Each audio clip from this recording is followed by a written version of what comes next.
If everyone could please take your seats, we have a long meeting ahead of us. We call this meeting to order. Now that we've all sat down, if we can please stand for the Pledge of Allegiance and remain standing afterwards, please.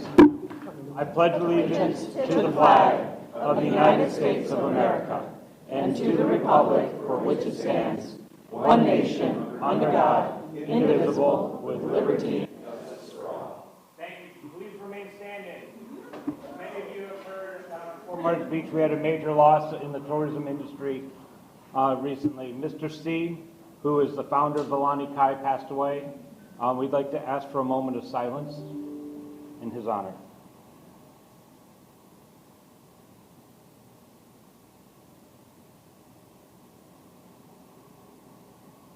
Thank you. You could be seated and call the roll.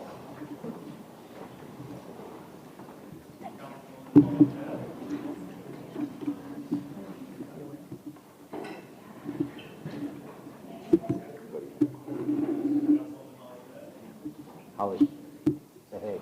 I'm sorry, I didn't hear you. Yes, I am here. Thank you. I could barely hear him. Thank you, sir. Thank you. Present. Here. Morning. Morning. Here. Here. Here. Great, thank you. I'd now like to recognize Crystal Wenke for the presentation of the Guest First certificates. Good morning, Council. My name is Crystal Wonke. I am the Customer Service Trainer for the Guest First program, and it is an honor for me to be here today to recognize the individuals who have recently completed the Guest First program and have earned their certified designated Guest First professional designation. Our partnership, this program would not be possible without our partnership with the American Hotel Lodging Education Institute.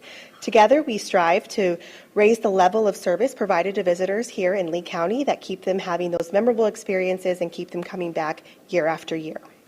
I would like to invite Vice Chair Jay Johnson up to present the Certified Property Designation plaque to a few individuals. The number of properties who have certified their entire team of frontline employees has increased to 17.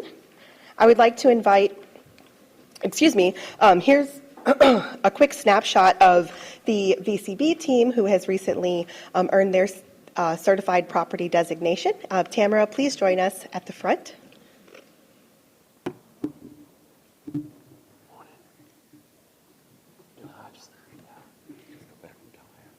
Thank you. The entire VCB team has earned their certified designation.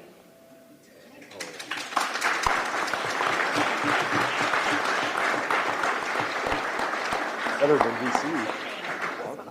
Our next plaque will be presented to Ana Acevedo, Public Utilities Supervisor with Lee County Solid Waste. Ana, please join us at the front.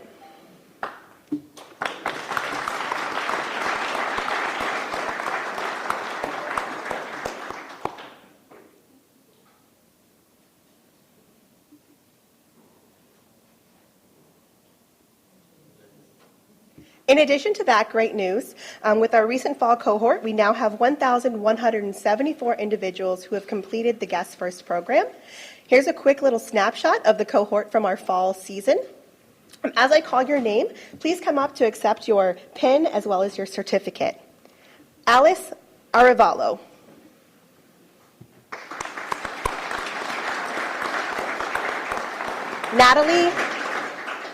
Natalie Duran.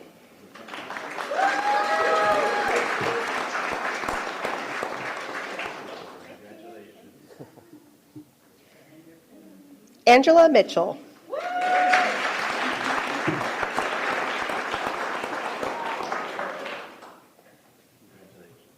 And Herb Taylor.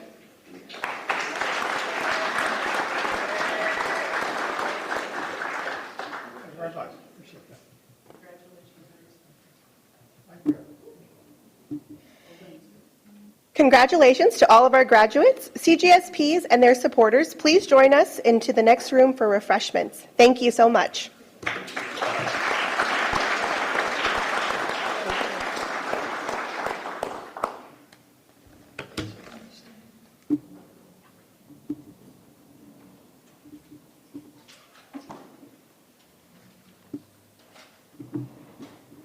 Thank you.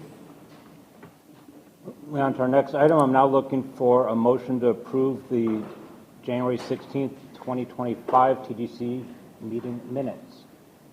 So moved. Thank you, Dan. Looking for a second. I think I saw Tony's hand move. Thank you. Any opposed? Hearing none, motion passes. Public to be heard. John Lai, you're recognized.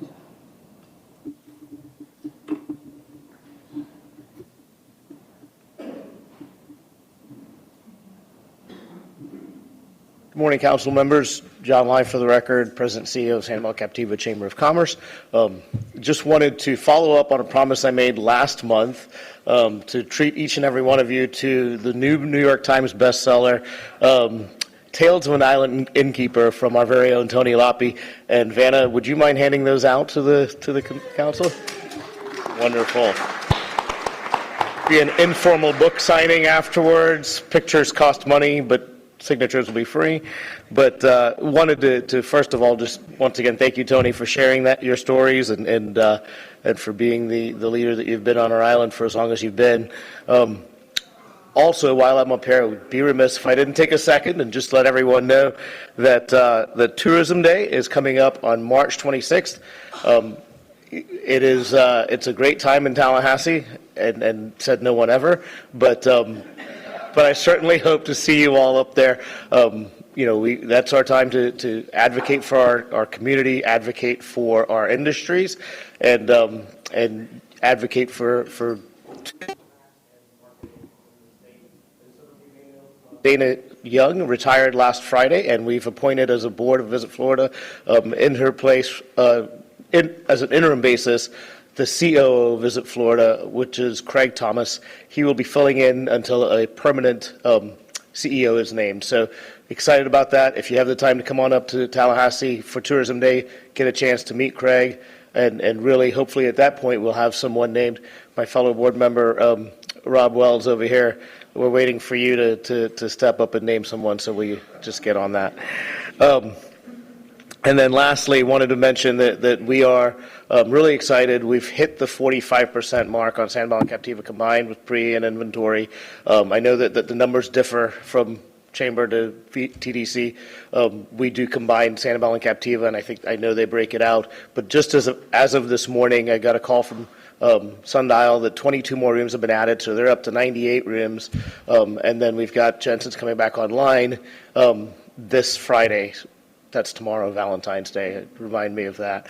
But really, really excited. And I know also in public to be heard, and if next we can do that, Sean Niesel with Shalimar Beach Resort is also in the crowd and would love to give a quick update on his property.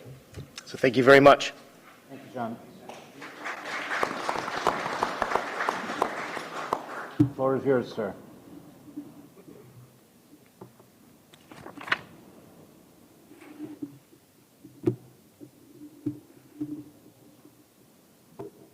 Hi there, my name is Sean Niesel. This is my first TDC meeting. I guess I'm just here to introduce myself and kind of give a real quick brief explanation. So Shalimar Cottages and Motel was a family business on West Gulf Drive on Sanibel Island. We're a 4-acre property. Hurricane Ian completely washed us away. And since we've been working with the City of Sanibel and Stevens Construction to rebuild our 33 units on the island. So we're super excited. Things are looking good. We're potentially have an opening probably October of this year. So it was about 18 months of construction if everything, God willing, goes well. So we're just excited to be here and get involved in the community and see where we can also serve and be of help. And we want to get, obviously, some hotel rooms back online. So hopefully 33 come in later this year. Thank you.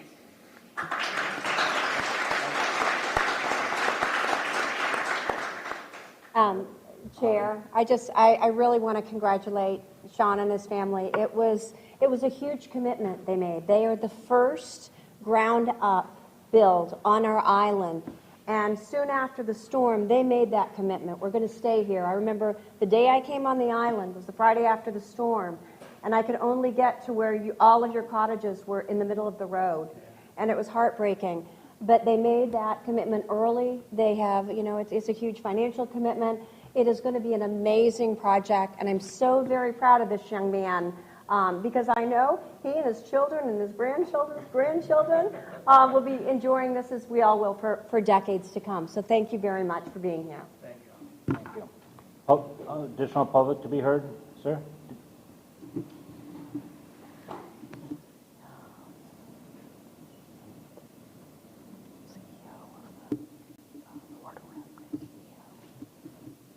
Good morning, everyone.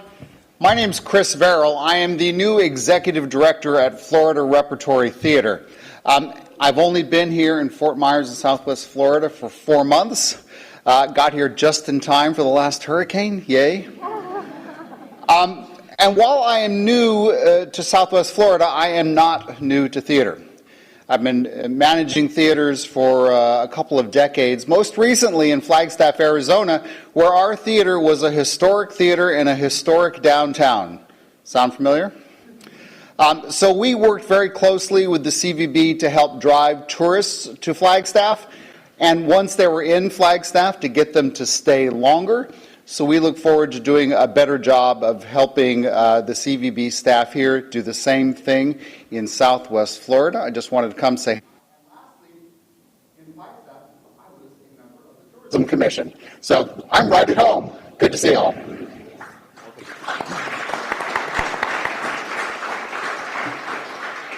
Thank you, Chris, and welcome. Any other public to be heard? Hearing none, moving on to municipalities to be heard. Holly. Yes, thank you, Chair. I apologize that I might not be here. I have got to go to an appointment down in Naples. So I wanted to just put out a couple of items that the municipality, City of Sanibel asked me to just chat about to see if there's some feedback or just to get this on the record. A couple of asks we're potentially talking about here. I know I've spoke to Tam about this. I know John Lai has been in the conversations as well in regards to our 50th anniversary. Which we are going to be celebrating in November. We are looking at the Guinness World Book of Records, and we are looking at different options. It's not going to be a celebration, which was Fort Myers Beach, and we want that record to be upheld forever. But it is going to be another one, and we are going to be looking. We know how successful that was back in 2017. I was part of that, what it brought to that community, and we are looking for the same opportunity through TDC to bring that opportunity to Sanibel to celebrate basically the culmination of our 50th anniversary, the opening, and by November, we are going to be much more fully open than we are right now. So I am going to put the request in. I know there has been conversation with Commissioner Ruane as the TDC chair, so more to follow, and we will get that in writing. The other item that we were looking at, as we're looking at 4th of July, we understand, as I look at this agenda item, the Sanibel Causeway Islands improvements, it looks like the Causeway Islands are supposed to be open by the 4th of July, if I'm not mistaken. We'll have to get more detail on that to make sure. That is Lee County's biggest beach. And for the 4th of July, that's a celebration that people, if you're ever in that area, you know how they get up early, they get their spots, and they celebrate. So we might be looking to say if we could have a collaboration with our fireworks and possibly with Fort Myers Beach, if that is a request as well, because we need that help. Fort Myers Beach does, the City of Sanibel does, and we have been that golden goose for many years. We might not be right now, but we will be again. So I look at the reserves that we have, and we will likely be coming forward to ask for that request, not out of the marketing money, that's a separate item, but looking for that request to help celebrate our islands and get them back and going, because I think there is a lack of confidence right now, and we've got to make sure that confidence comes back, and our beaches are a priority to make that happen. So thank you, Mr. Chair. We will put that in writing as well. Great, thank you. Mr. Vice Chair. Thank you. Any other municipalities to be heard? Nothing from the Cape? Wow. Well, we've got an emergency. Okay. Our presenter had a family emergency this morning, so we apologize. I always look forward to the Cape, and I look forward to seeing it next month. A lot going on. If no more municipalities to be heard, we're on to a special presentation from the Fort Myers Beach Chamber update. Jackie?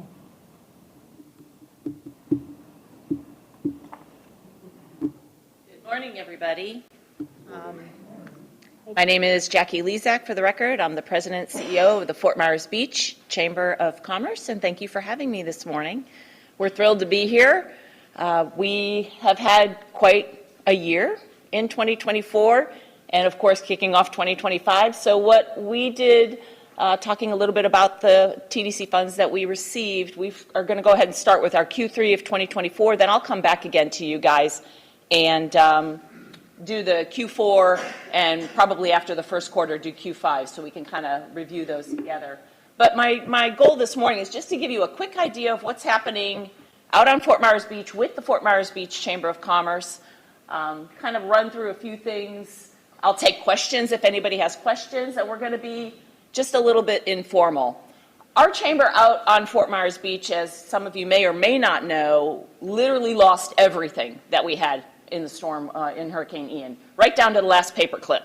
I couldn't salvage pretty much anything, and for whatever reason, when I left the building the last day, I took an ice tray with me. Don't ask me why, I don't know, but it's just, you just don't realize what you just don't realize.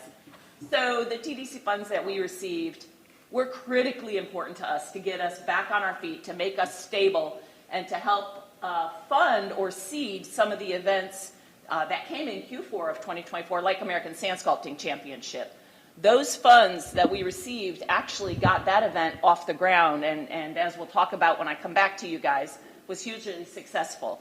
But another one of the things that those funds helped to get us up and running was our Roxy Visitor Information Center. Because we lost our building, we had no home. So we used to own this little visitor information center, and years ago we had to sell it. And the folks who bought it generously donated it back to us so that we could use her, and her name is Roxy, and she is named after Roxy Smith of the Pink Shell. And if you knew Roxy Smith, who was one of our grand dames of Fort Myers Beach, an amazing lady, and we could think of nothing better than to use her as a visitor information center in honor of Roxy. So we were allowed to borrow her. We still have her out on Times Square. She's at the base of Times Square. And what I love about her presence there, not only that she's spreading the mission of Fort Myers Beach tourism and information for the community, but our residents come out and talk there. They volunteer there. We get visitors that come. The businesses come. We have a number of programs like Where's Roxy that go out every week to different chamber members and visit and educate about Fort Myers Beach, but also network for businesses. And she sits on a piece of sidewalk that's owned by the town of Fort Myers Beach, who is generously contributing that space to us at no charge. And the parking for our volunteers who man her and our staff is provided for free by Terry Prasad, who owned the Sunset Beach Grill, which was right behind there. So this is a partnership that has happened with everybody kind of pitching in. And then through the grant funding, we are able to do some marketing out of her. We're able to staff her 7 days a week, 10 a.m. until sunset every day. And it's just incredible the amount of people that come up. We are tracking her numbers. We are doing visitor information, interactions, spreading different coupons and knowledge about what's happening. We get questions, everything from how close to the beach do the sharks get, to what's happening here at Times Square. The pier, when is it coming back? I mean, that happens all the time. But I just threw a few pictures up here because I think pictures are worth 1,000 words, right? It just talks about the celebration of people coming, getting information. And of course, the VCB did a beautiful spotlight for us on the Roxy and what her mission is. And that is up on our website. And this is just a quick example of how we're tracking, where they're coming from, kind of some of the questions we're getting. We're doing zip code, we're doing number of people every day that we're interacting with. And as you can see just from this quick little snapshot, they're coming from all over the world. And so people are still drawn to Fort Myers Beach. They want to come to Southwest Florida. They want to participate and spend their hard-earned dollars here and relax and enjoy our area. But we still have to continue to get the message out that we are recovering. You know, as John said, we're not even 50% open yet, which I can speak to in a minute. This is, again, another direct guest interactions with even the weather, notes on the weather. So if we're looking at numbers, was the weather affecting it? And one of the things about Roxy, while she's cute and amazing, you can't step inside of her when the weather is difficult. So we are talking about future iterations of what that visitor center may look like. But in the meantime, we're thrilled to have her there and to be spreading the word about Fort Myers Beach. We also started a program, our staff in the Roxy, called Where's Roxy? Every Friday, the 2 team members that run Roxy put together either an outing for the members, visitors, and guests and residents to go to a business and learn about the business, or they meet in front of the Roxy and we have a speaker and they have coffee and donuts. And when the farmers market was there, it was great because we have hundreds of people coming by, gathering information, chatting, and it's a community. It provides our town, people in the town, the visitors, to just interact with each other, to do something that is community-based, community-spirited, and promotes not only Fort Myers Beach, of course, but Lee County. And this is just a quick example of some of the Where's Roxy outings. We had the Mound House, we went to the Railroad Museum, the Coast Guard was generous enough to take us out on a cutter. Tomorrow they're going on airboat rides out in the Everglades, and 2 weeks they did a List Distillery with the spirits going there to the distillery. They've gone to Edison Ford, so they're moving not only within and around Fort Myers Beach, but the whole county. And it's educating not only our business owners and our residents, because they can participate in this as well, there's no cost. It's educating them about Greater Lee County and helping all of us to become better stewards and better ambassadors of the community that we live in. And we all know we need that right now. Additionally, we've been able to do some things like partner up with the Savor the Shore campaign. When the VCB did that last year, we actually took it a step further and did a contest. So we had a little stamp. If people came to the Roxy and went to the different restaurants, they could get their item stamped. They could turn in their form at the Roxy Visitor Information Center. And then at the end of the Save the Shore, we drew 2 different winners. One got round-trip tickets on the Key West Express. One got a 2-night stay at the Gullwing Hotel and Resort. And we were able to share that and kind of spread the word and get a little bit of excitement about that campaign. And this was really amazing for all of us. It just gave us a little different, something different to speak about. We decided this year, or last year and this year, not to do a visitor guide again. It's just too difficult to be asking our members to pay advertising dollars at this time. Even this year, we're a little concerned about. So instead, we chose to go with a tear-off map, and our TDC funds went to help fund this for us. We put together a map. We asked anyone who was going to put their QR code on the back of the tear-off map to just give us a $200 little bit of help, and then the TDC funds went to the rest of this. This tear-off map goes out to all of our hotels on the beach, our vacation rentals. They go into different rooms. We have it at bars, at restaurants, and we are rolling through these things. We're doing 5,000 prints at a time, and we keep running out. We're on now working to do our 3rd updated versions. We're finding things are changing pretty quickly. Some of the members who are on this one are no longer here, or some of the businesses are no longer here. But I do want to put out that we did put the Visit Fort Myers up in the top corner there to make sure that one folks can get all of the information for the whole county. And they do love it because they can write on there, we can put notes, we can put arrows, we can tell folks, okay, go down here, just south of us, you can go down to Lover's Key, there's the Mound House, and we're trying to highlight, there's the shrimp docks, different things that folks might be interested in as they're talking. And this is, by the way, in the Roxy as well. Again, another huge thing that we're doing is volunteers at the Roxy. We want to engage our wider community. I know a number of the VCB volunteers have come and helped us out at sand sculpting at the Roxy. Anyone is welcome to come and spend some time with us at the Roxy. We'd love to have you. You never know who you're going to meet out there. You never know who's going to walk up. A lot of our realtors enjoy it because folks walk up who are looking for property, looking for homes. We have investors that walk up. They want to know what's going on in the community. What's the pulse of the community? What are things looking like? What's happening? We do a ton of membership outreach for the chamber. These are just some of the examples of things that we do to get folks engaged. We are a reasonably priced chamber. We do not try to gouge folks, and they get a ton of benefits like free social media, free advertising in our weekly newsletter that goes out to about 25,000 different email addresses, all kinds of information. And the goal really is just to be inclusive of everyone. We're a fun chamber. I kind of get accused of that sometimes. chamber, and we're also an inclusive chamber. We have members and folks who belong to us from every genre you can think of, and we also offer social memberships. So many of our residents are social members. So it's not just a business-minded chamber and community. Some more of our visitor outreach materials that we were able to do, and I'd like to say before Ian, we were on such a tight budget with the chamber. I've always run it very, very tightly because we just didn't have a lot of money. We didn't own our own building.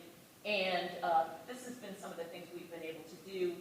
These are out in the I-75, I-95, and I-10 visitor information centers. So we send those regularly up to them so that they get put into those stands, the rack card stands that are out there. And then, of course, we created our Bayside Veterans Park concert series. We started this a little over a year ago. It's every Sunday afternoon at beautiful Bayside Park. Again, a lovely partnership. The town donates the space, the stage, the electric to us. Each of the businesses that are around this Bayside Park pitch in to pay for the band that is there. We only have local bands, so we're supporting local music, local art. And we offer up the space to any nonprofits who want to put a table out for the day. And then members can also participate with a small donation to put their information out there. And I think if you look at the very bottom, it might be a little bit hard for you to see, but we took a sampling of the Sundays when we have the concert versus the Sundays that maybe they got rained out. And it's happened quite a few times when it rains out. For example, on the 4th of August, we had no band, and one of the surrounding businesses did $9,000. We wouldn't give you the exact numbers, but in food and beverage.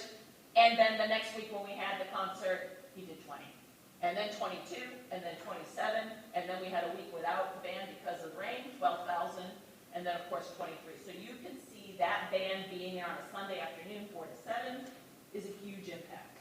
And of course we do the sponsorship newsletter goes out every week, and again, a partnership between the town, us, and then the businesses that are surrounding it, and of course a different member each week can be a part of that. Just a quick sampling of some of the things that we did in Q3 2024. Some of the news outlets, media outlets, places that we had an impact in that I got to speak, I got to be interviewed, I got to quote, I got to do something to talk about Fort Myers Beach and the greater Southwest Florida community. How important it is to get people to come back, and yes, we are open for business. This is an example of one of the ads that we put in the Beach Observer, talking about who's open in the different categories. And then Destination Magazine, Visit Florida advertising that we did, some of the pre-advertising we did for sand sculpting, of course, marketing with the VCD. And then I have a bunch of analytics that we put in here. Our website, for whatever reason, seems to be the website that pops up first, and I get calls for the Edison Courthouse to buy tickets. I get calls for the railroad. I get calls for all these different destinations. I have to tell them, no, I think you're on the Chamber's website, but if you click through, or I can give you the phone number and help you. But that tells me that we are doing the right things on our website. So we're small, but we're mighty. And we have amazing engagement for the little bit of money that we spend, and I'm just really, really proud of my team. I'm only one person. I couldn't do what I do every day if it weren't for my chamber team that's around me. And I'm really proud to say, because of the assistance we've had with the grant funding, I finally have a full staff. I've never had a full staff in 9 years. So I'm thrilled to be here. I'm thrilled to be leading the team that I am. I can't tell you how proud I am of Fort Myers Beach coming back the way it has. We have an amazing partnership with the town. Obviously, Mayor Dan is here, and we all work together out there. And I'm happy to say that we have one more hotel that's coming online, Best Western, and at that point, once that comes on, we'll be at about 1,400 rooms. It's a little under 50% of what we had pre-storm, but our vacation rentals are rebounding at a much higher rate, and those are opening every week now. We're getting new doors for that. So it's a pretty exciting time to be out there. Lots of businesses coming out of the ground now, the Whale, the Beach Bar, obviously Neptune's coming down, so you see that happening. Myerside should be coming along shortly. Yep. Yeah, I mean, so lots of good stuff happening and lots of stuff in the pipeline. And this was kind of an interesting thing. So if you look at the top one there at the end of September, guess what that was? Yeah, that would be our little friend Helene that showed up. But we do get these great interactions and have a lot of juice on that website. And that's about it. I don't want to take up any more of your time. I think I'm right at my 10 minutes. Any your We support. have a question over here. Nigel? Jackie, second of all, congratulations. We all hear that's a Herculean effort you're involved in. Can you just give us, on top of your head, a rough estimate of the number of business members you currently have? We have about 400, and I think we're sitting at 442, which we've never had that many that many members in my 9 years of being in the chamber here. So it's kind of an interesting study to see how our membership has kind of exploded a little bit, and yet we're in recovery. But it's opportunity out there is amazing. People want to help.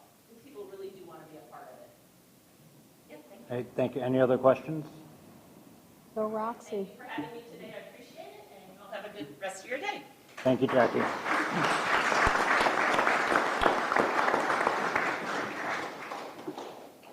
Tam, you have a report for us? Yes, I do. I guess I can borrow this from you. All right. So December bed tax collections came in at 3.6 million. That's a 2% increase over the previous December, and we are still a smidge behind fiscal year to date. Obviously, the impacts in October weighing heavy on that first quarter, but I suspect when we get to the new year numbers, we will start to see that number as a positive. You can see how this December ranks in comparison in past Decembers. A little behind 19 and 20, but as you see, ahead of 22, 23. And same for fiscal year. Star report, occupancy was up, ADR down, slight increase to RevPAR, and of course trailing year to date for the calendar year, landing at 64% for the year occupancy for the county. And you can see how those numbers rank over that period, very similar to the bed tax collection. Vacation rentals, performance continues to improve. Calendar year occupancy of 36.4%. Still like to see that closer to the hotel number, but we have a lot of vacation rentals in the market, and people have a lot of options to choose from, so that affects occupancy for sure, but increases in occupancy, ADR, and of course RevPAR. You can see how that looks in comparison. That's pretty close. That's an increase over 19, but still trailing 2021. In terms of our hotel room count, good news in this arena, and really pleased to report these numbers. South Seas back online, and some properties opening on Sanibel, including Sundial and Sanibel Inn. Seeing that increase, we are moving in the right direction. Excited about that. Very excited to have Best Western open. I'm anticipating that's any minute. Watching Facebook with anticipation, but I know they're working really hard. Yes, sir. These numbers include Lani Kai and Best Western? Does not include Best Western. Does include Lani Kai. So we're showing 48%. Open at this point. And airport traffic up in December, and calendar year to date an increase. Really good year at the airport. Super happy about those numbers. As an update for you, a reminder of what hotels we currently have in construction. Studio Res down at Alico Road, that's the brand new Marriott brand of hotel, limited service hotel intended for longer stays, and we're getting the first one in the country built here in our area.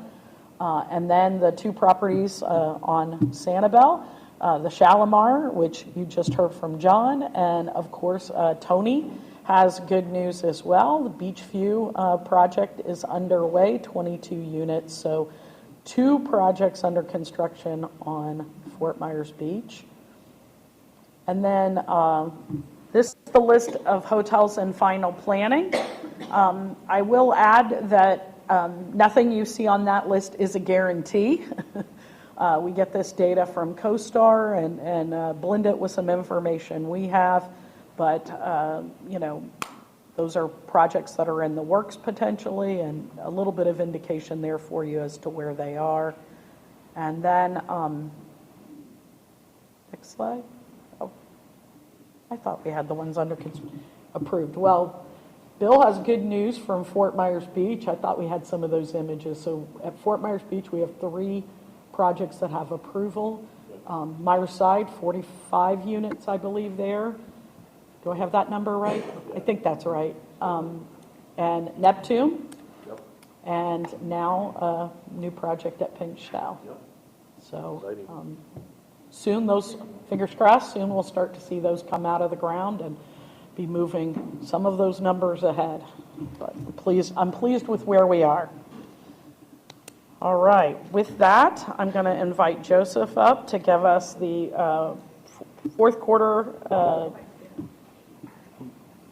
Walking up, may I ask a question on the hotel? Sure. Of course, Yeah, you recognize. Chair.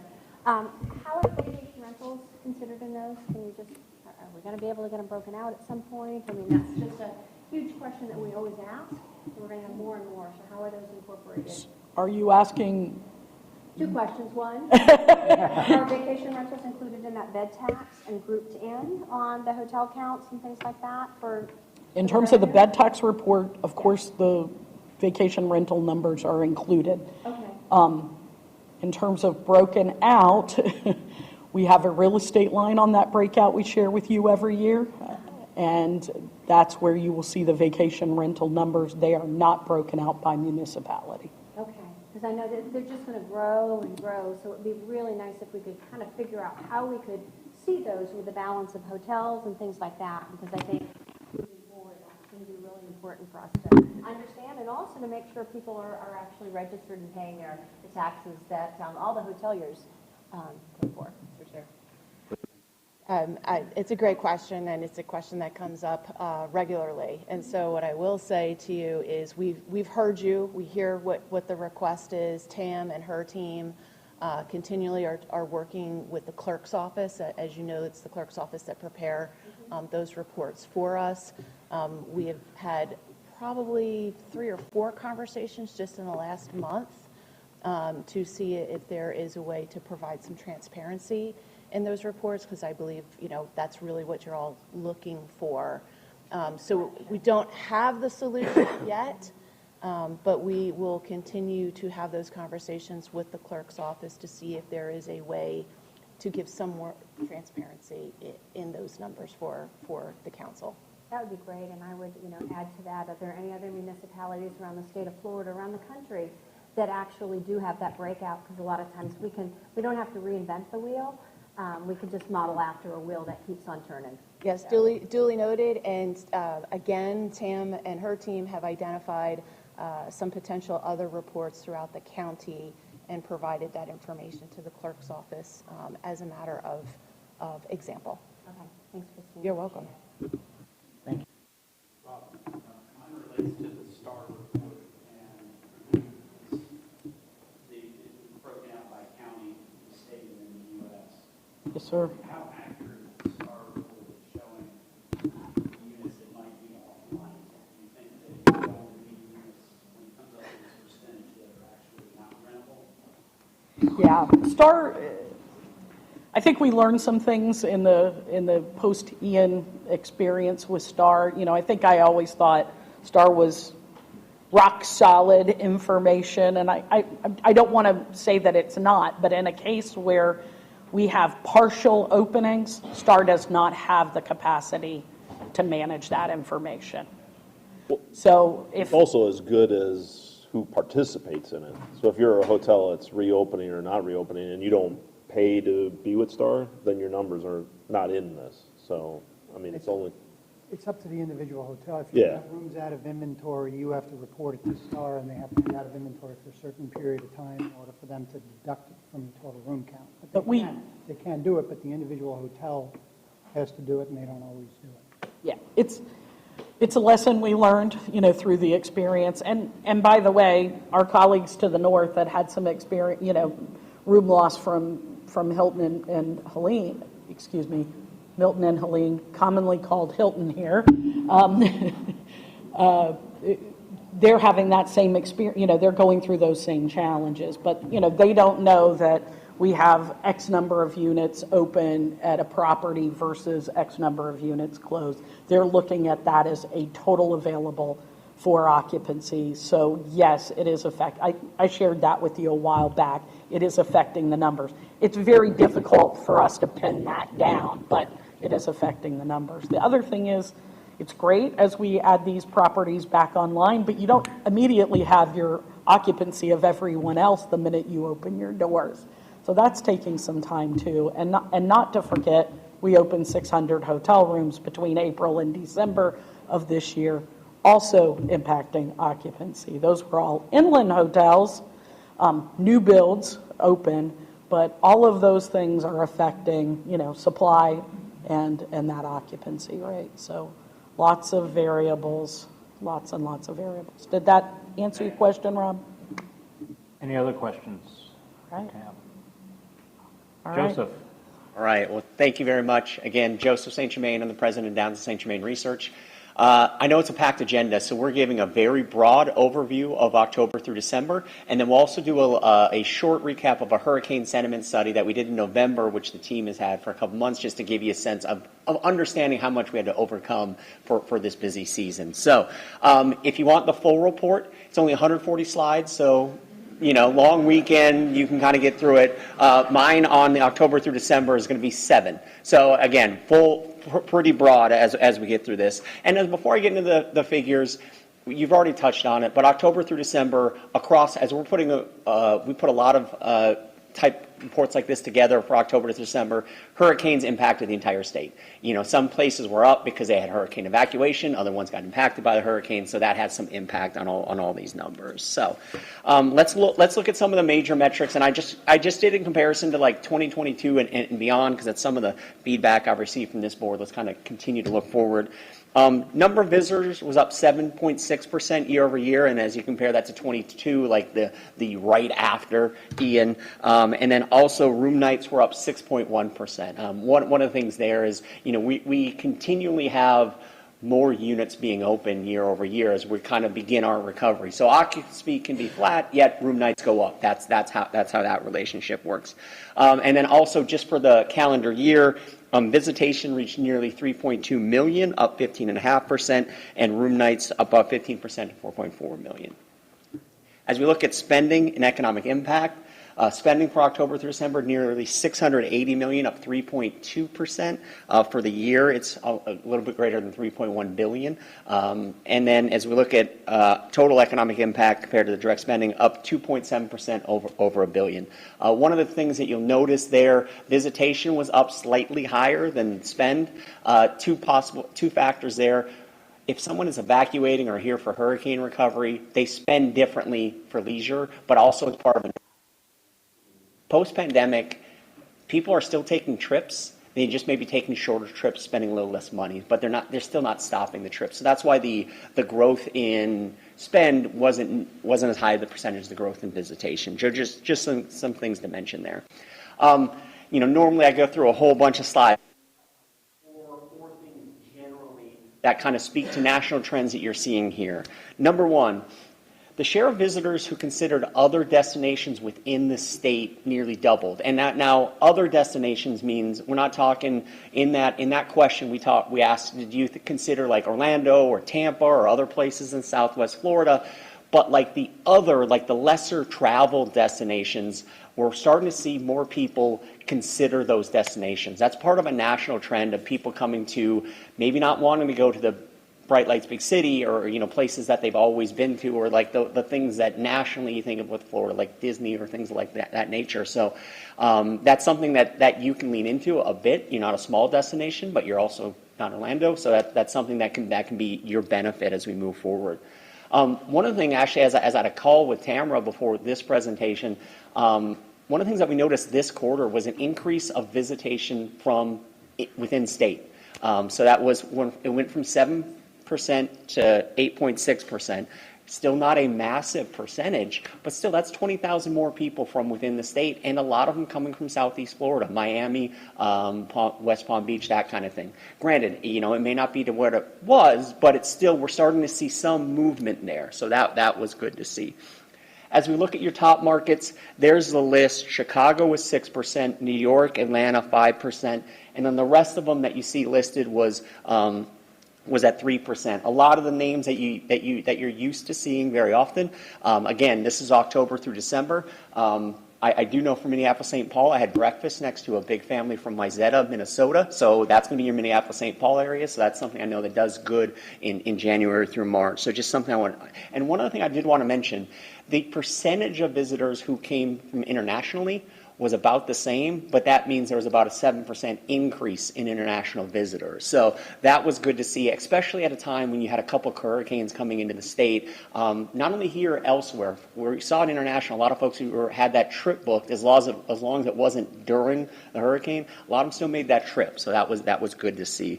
And then just as we start to talk more about, we saw where some of these hotels are reopening, some of these communities are growing. Here's your top communities where visitors are saying. Fort Myers is still leading the way at 38%, Cape Coral 16%, Fort Myers 12%, Bonita Springs 9%, Estero 8%, and Sanibel 7%. And that Sanibel is starting to get a little bit now. As we just mentioned a little bit ago, as some of those hotels reopen on Sanibel, I think we'll start to see that grow as we move forward. But yeah, overall, these are kind of the things that we want to touch on. That doesn't mean there isn't a whole bunch of other good data in there. I just wanted to give you some of the things that we've noticed. And then finally, for the visitor tracking, we did look at the occupancy barometer. Again, this is what we're asking hoteliers, folks who run vacation rentals. For January through March, we saw people estimating more down than up, and a similar percentage for April through June. Granted, this is a data point talking to general managers and things of that nature. That doesn't mean it's going to happen, but just kind of as we look at the mood in the room, if you will, it was a little bit more negative than positive for January through March and April through June. Let's see. This would have been we send that out in October through December. So it's sent out in early January, early January. So we're a month later and change. So we're into it now. But as that snapshot at that point in time, that is what the sentiment was. And to the star point, it's as good as who we talk to. We talk to a decent amount of folks, but that's it really depends on who you talk to. That has an impact there. That's October through December. Before I stop and just talk about hurricane sentiment, so this board is aware of what we did and kind of how the staff can use it, I want to see if there's any other larger questions. Again, try to keep this fairly broad, given a fairly... Any questions, Tim? Let's move on. If you can go back to this, just the sediment, I mean, that's, talk about concerning. I'm not one of the ones in the down, I'm on the up, but the biggest challenge we're seeing with people wanting to come back to, either if it's Sanibel or Fort Myers Beach, it's the lack of the conditions of the island. But the pier, 2028, can we had a governor that got the Sanibel Causeway built in 60 days? Can the governor help us? The municipalities are cracking down on getting these buildings down, but if we don't even get our own county facilities up. Mr. Chair. Christine. I hear you, and I hear the frustration, and I think everybody shares some of that frustration. There's a marked difference between the procurement processes that the governor can do and the procurement process that, as an agency who's accepting FEMA dollars, has to do. So we have to make sure that we are following the FEMA-approved procurement processes in order to ensure reimbursement from the federal government. Can we use TDC funds? I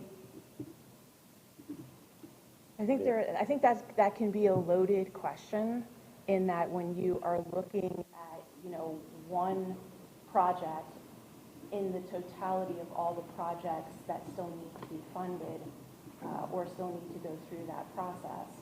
I know that the team is doing everything that they can to move as quickly through that process in order to ensure reimbursement for that. But if we looked at all of the projects that way, that would really wind down those TDT dollars very, very quickly. And I think that, you know, if we have funding that is available to us through the FEMA process, I think it's only prudent to continue to explore the avenues for reimbursement so that those dollars can supplement those projects and or activities that the community as a whole would like to see that are not FEMA reimbursable. I get it. I mean, as you watch the news, there's not much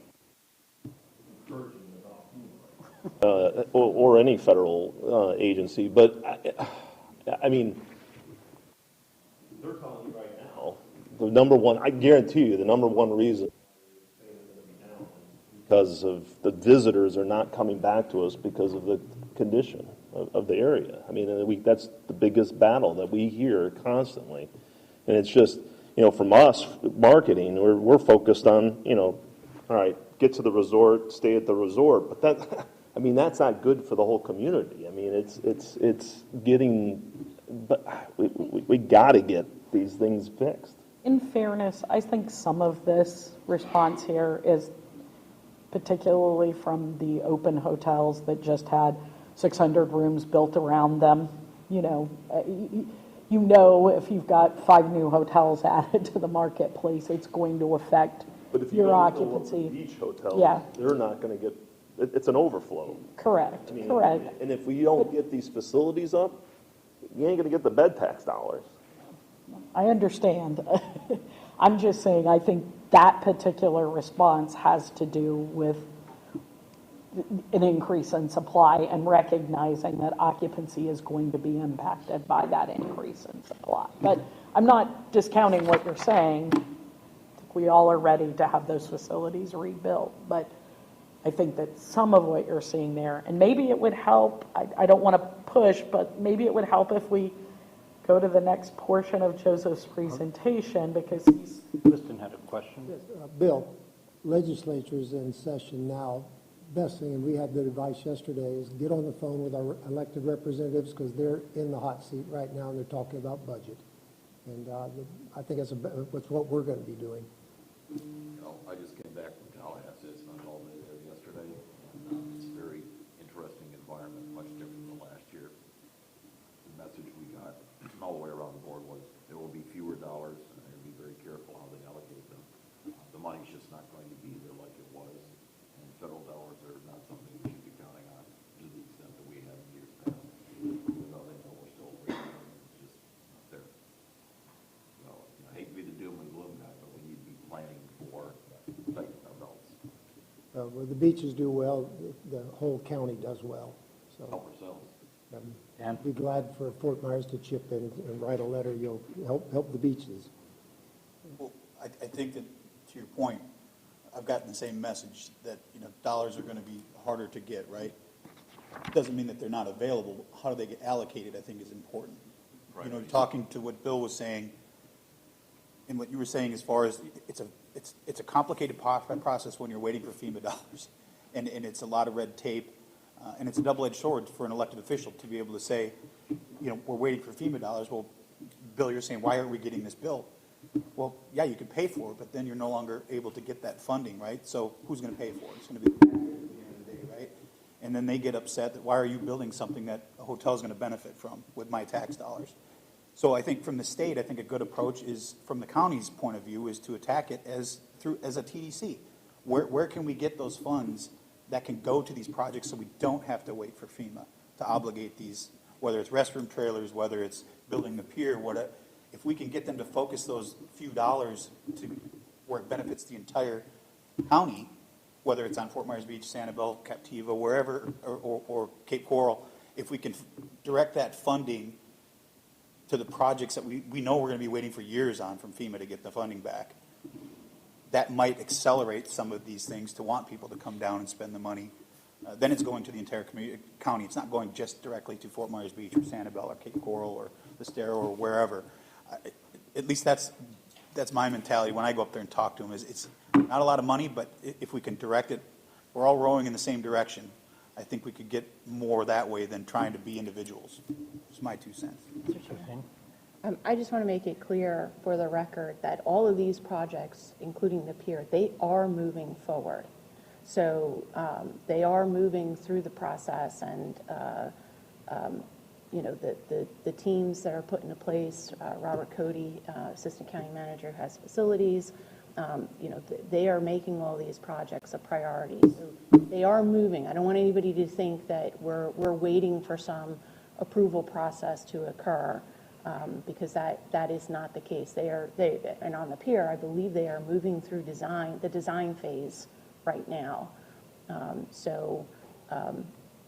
The activity and the work continues to go. The designs are going through that process. The procurement process is in place so that once the design process is forward, then construction can begin. But keep in mind, some of these projects are larger projects. And so the size and scale and scope of the project itself requires a certain amount of time to get them up and running. So I didn't want anybody to think there wasn't any activity occurring. Is there a compiled list of all those projects and what costs are going to be and timeline on all of them? Yeah, Parks and Rec does have a website as it relates to any of the projects that are affiliated with Parks and Rec. It is on their website. I'm sure we can get the link to the TDC Council so that you can share that with everyone. And I know that the team is working on continuing to build communication tools so that the community is aware of what the status and the project, the status of each of these products are. You know, in our instance, we always talk about the big projects, like obviously the pier and stuff. But what we hear, at least on our island, is a lot of the things when it comes to sidewalks and curbs and crosswalk signals and all these things that are tied up, although they're moving forward, they're tied up in the FEMA process of trying to get allocation or obligation so that you can go out and do the actual work to get reimbursed. It's the little things, I think, that a lot of people, at least that have talked to me, have the bigger issue with. I don't want to bring down my father, or I don't want to bring down my mother who's in a wheelchair because we can't roll them down the sidewalk because 10 feet of the sidewalk's missing. Small little things like that aren't huge costs. I know it's probably not in the TDC's realm, if you will, of funding, but it's the alligator closest to the boat, right? It's the thing that people talk about. If they can't get around safely, if they can't get around freely, or they don't feel safe crossing a road because there's no sign there, and we're waiting for FEMA to obligate something, when we're not talking $17, $20 million piers, we're talking tens to $20,000 worth of projects that could be done in a weekend. Those, I think, are the things that frustrate people, at least that I talk to, that are coming down and want to spend their money on the town. Thank you. Council members, thank you. Yeah, I was interested in the whole, it's not the process, it's the funding. We're having a massive problem with permitting. So from the pier standpoint, you know, I think Naples, Fort Myers Beach, Cape Coral, I think we're all kind of having the same type of issue. We've called in every dog we can at this point. We've gotten the governor involved. We've gotten Donald's involved, Jonathan Martin involved, in trying to get these things through the process of Army Corps and I don't know if it's necessarily just the funding. For us, anyway, it is the process for us. So, you know, as far as, you know, going to Tallahassee and, you know, just keeping the pedal to the metal on, you know, we need you guys to clear the way for us to do this. I think we still need to focus on that piece, not just the financial. We have the same issue in Matt Lachey, so completely understand permitting. Any other comments?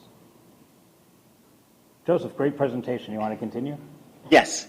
So thank you. And I always appreciate the discussion here. I'm going to just do a brief overview of this hurricane sentiment study we did. We did this in conjunction with your TDC CVB, but also Charlotte and Sarasota counties, just to get an idea of what people think the impact of these latest hurricanes. So I won't go through all this, but we basically interviewed 400 potential visitors in major markets for all the counties. A lot of the names of cities that you see there are cities I just talked about in terms of your types of visitor. So I just want to give the broad overview. This survey was done shortly after the election. So when we looked at, hey, thinking about top of mind before we even mentioned the hurricane, it really isn't top of mind for many people not in the state of Florida.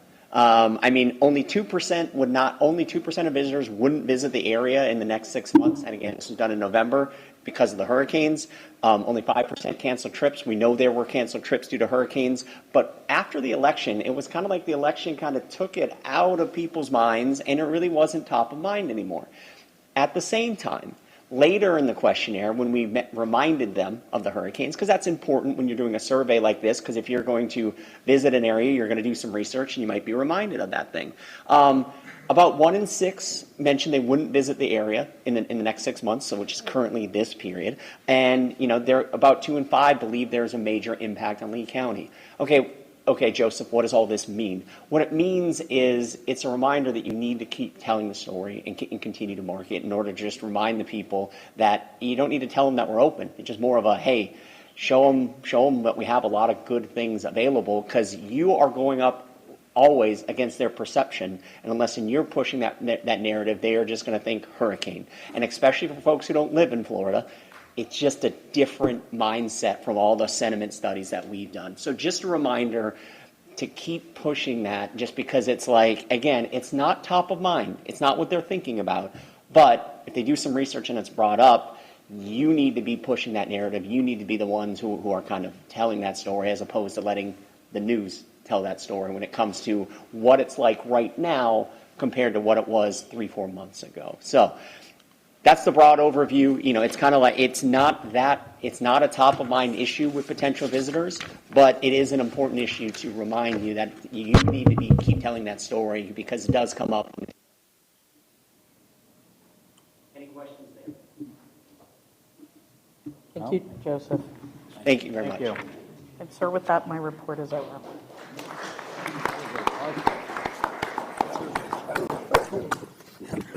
Mr. Milkey, a sports development update, please. Thank you, Mr. Vice Chair. Good morning, Council. So we're going to go over October through December and then do our calendar year 2024 review, and then also show a little bit of the television impact of some of our products that we've enjoyed this fall. So in October, we had a number of events that generated almost 17,000 hotel room nights, welcoming about 15,000 sports visitors to town through these events, and they generated about $8.3 million in direct visitor spending. The big anchors of the month were Perfect Game, World Wood Bat, impacted a little bit by, that's at the very tail end of the storm, so, but it was still a good event.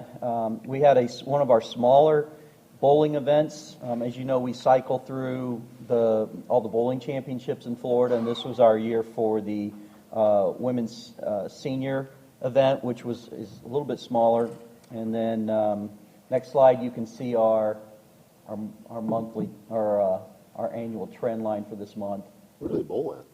They bowl at on Fowler, mostly. That's the biggest lane facility we have in the county, and then we also use Cape Coral bowl in. So again, it's about 17,000 there. A little down from last year. I think if storms wouldn't have impacted early October, we probably would have been right even with 2023. Going to November. November's turned into quite a month for us. Hotel room nights sold 35,000. That now is the busiest month of our year. It used to be July. And this year, November overtook July for the most sports tourism output that we have. $17.5 million of direct visitor spending, certainly anchored by the Roy Hobbs World Series, which is a 5-week event. So it's a part at the end of October, but then we count it as a November event. 17,000 room nights. Then our 2 basketball tournaments, Fort Myers Tip-Off and the Gulf Coast Showcase, which we'll talk more about here in a moment. and a senior softball winter nationals, which is an important event. So next slide. You can see we tipped it over, had a great November. So December, 11,900 hotel room nights, 11,000 visitors, $4.5 million in direct visitor spending. Perfect game, City of Palms Basketball Classic's always a mainstay for December, and some Everblades hockey going on. And you can see our, here we go. So about even with what we normally do. Again, 2021 is just an anomaly because that's when a lot of Florida was still closed for tourism and sports, and we really enjoyed being open and active, and so that's why 2021 continues to see a lot. You see a lot of bumps in our annual trend lines. Is the attendance down from year over year, or just one event? We didn't have a big BMX event in December that we typically have about every third year. So go to our annual highlights. So 178,000 rooms filled. 2023 was the best year we'd ever had, was 188, so we're down about 10,000 room nights. Direct visitor spending, $77.4 million. We did host the most events, the number of events, so we actually are out there finding new business, trying to put them in every little nook and cranny we have a sports venue for. So we had 20 more events in 03. They are just smaller events. They're karate events at Estero Rec Center. It might be outdoor adventure race up in Caloosahatchee Regional Park. So we are busy. We are bringing more events into the destination. But with the loss of some of the biggest events, you'll remember in July and September due to the storms, the room night count is down. We did have historic months of February and November. We still continue to work very hard at attracting international sports business. As you remember, Lee County was one of the 2 destination sponsors at the WBSC Women's Softball World Cup in Ireland. And then during the holidays, Ireland's national team came and trained here. And they're talking to us about some additional partnerships with us. We hosted Baseball Australia's 18 and under national team for a couple weeks. And then we just got back from WBSC Europe, which that's the World Baseball and Softball Confederation. That's the international governing body for baseball and softball. They're the ones who are really pushing to and trying to ensure that baseball and softball stay in the Olympics every 4 years. And we have the opportunity, again, it's in partnership with Polk County, go up there, we sponsor a reception. We had some very interesting discussions continuing with Ireland. They're talking also about Ireland rugby and cricket coming into Lee County. And then the Netherlands approached us about hosting their national team baseball camp in Lee County as well. So the word is spreading. Our reputation in Europe as a sports destination for camps is really starting to take a hold, and appreciate county leadership's support in us going over and doing stuff like that. So next page would be perfect timing. Red Sox and Twins are just about to jump into spring training. One of our 24 highlights was both of them finished in the top 4 last year in attendance. We hosted the 11th annual Florida High School Baseball State Championships. We brought back the NAIA Sun Conference Baseball Championships, which had been in Palm Beach County for about a decade, so it was nice to get that back over here. We hosted 2 national sports conventions. We will host 2 in 2025. One of them is in partnership with the Visiting Convention Bureau. They had a lead came through their sales office, and they worked really hard in securing that. And then at the end of the day, we came in with some sports incentives to make sure it didn't go to a close neighborhood competitor for business. And it's the American Hockey Coaches Association at the Hyatt. So that's a 4-year deal in May. So we're glad to just be a part of that, and again, in partnership with the VCB. And then we also will have the High School Baseball Coaches Association coming back. And then in 26, we're going to add to that, Pink Shell, we're going to host the Sports Express Conference, which is a really unique, intimate client host city relationship where we have appointments. And it was in Puerto Rico this year, and we get to follow that up in 2026. So Happy with that. And then now you can see our annual trend line. So we're up there with our best 3 years still. And again, I think we would have been closer to 188 had those storms not come through, and we had to cancel a couple big events. So that's that. And then if we can jump real quickly, as you know, again, November is basketball season for us. We have the Gulf Coast Showcase, but also this is a big investment on our part. We put a lot of time and effort into the Fort Myers tip-off because of the television value. It's on FS1 and it's on Fox on Thanksgiving Day. So we wanted to run through a little bit of the media impacts. This is all about the media attention that this destination is getting, that everybody in the room hopefully is getting some residual benefit from. So next slide. You can see that this was the 7th annual for the men. At the very bottom, it's a small number, but there was total viewership on FS1 of just under 1 million views, and this was Monday, Tuesday, and Wednesday of Thanksgiving week. And if you next slide is the women's. This viewership was 650,000 on Fox.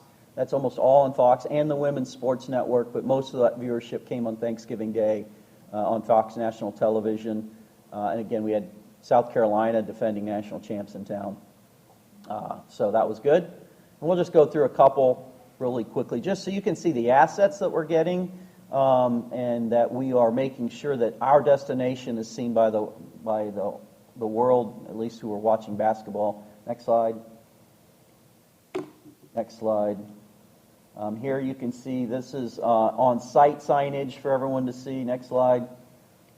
This is all television visible signage, so you can see the LED against the scores table. You can see the sign up in the facility, and your tourism logo on the floor.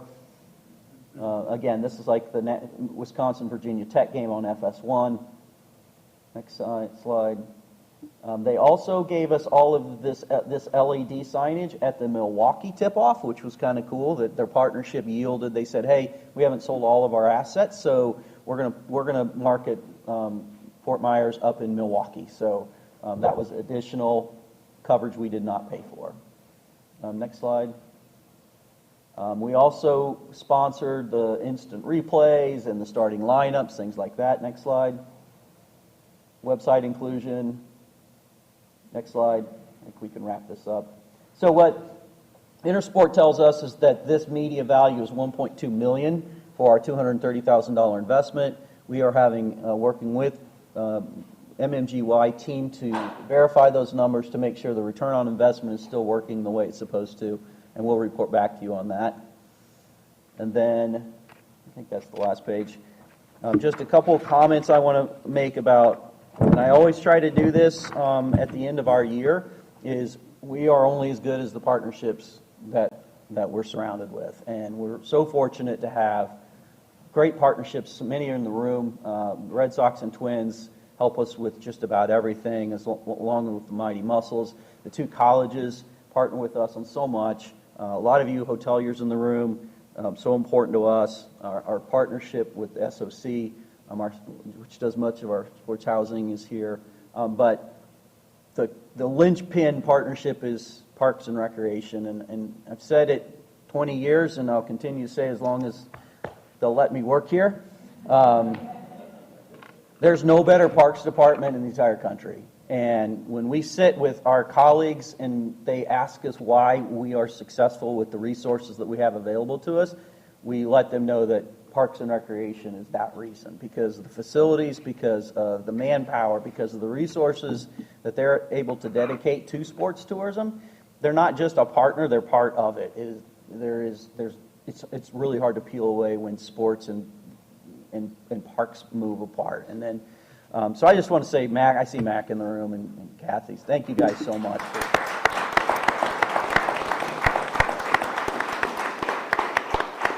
Thank you, Rob. And then, yep. Great job. I mean, it's so good to see these room nights holding up.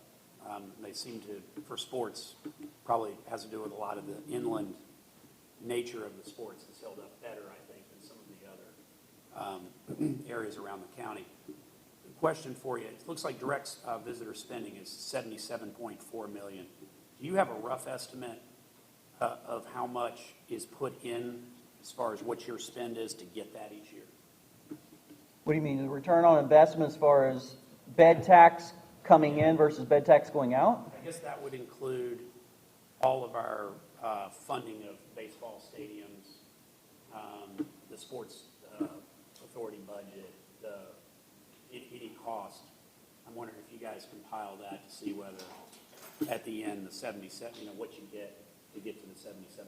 We can work on that.